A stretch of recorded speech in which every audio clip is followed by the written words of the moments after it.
Matthew chapter 28, verse 19, "Go and make disciples of all nations, baptizing them in the name of the Father and of the Son and of the Holy Spirit, teaching them everything I have commanded you, teaching them to obey, and I will be with you till the end of the age."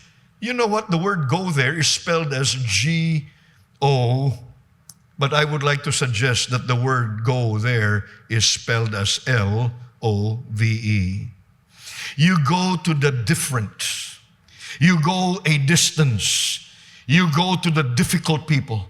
You go to people that are even rejecting the cross, rejecting Christ, because they are the what? The mission field. When we go to other nations, different groupings, we tend to adjust and adjust and adjust and try to understand. That is part of love. Love all the time would like to be understanding and to be understood.